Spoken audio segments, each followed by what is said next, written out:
கிருஷ்ணகிரியில் முன்னாள் முதலமைச்சர் கருணாநிதி அவர்களின் 6வது ஆண்டு நினைவு நாள் முன்னிட்டு திமுக சார்பில் சட்டமன்ற உறுப்பினர் மதியழகன் தலைமையில் மாலை அணிவித்து மரியாதை செலுத்தினர். தமிழக முன்னாள் திமுக தலைவரும் முதலமைச்சருமான கலைஞர் மு.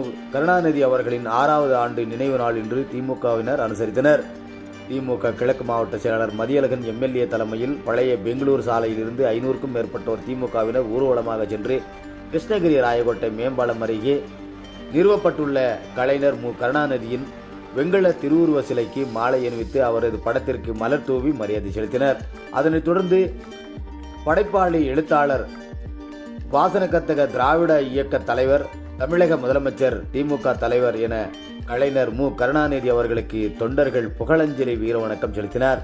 கலைஞர் கருணாநிதி நினைவு நாளை ஒட்டி அவரது சிலைக்கு வண்ண மலர்களால் அலங்கரிக்கப்பட்டிருந்த ஏராளமான திமுக தொண்டர்கள் கலைஞர் சிலை முன்பு நின்று தங்களது கைபேசியில் புகைப்படம் எடுத்துக்கொண்டனர். அதேபோன்று முன்னாள் சட்டமன்ற உறுப்பினர் செங்குட்டவன், நகர செயலாளர் நவாப், நகரமன்ற தலைவர் திருமதி பரிதா நவாப் உள்ளிட்ட பலர் கலந்து கொண்டனர் என்பது குறிப்பிடத்தக்கது.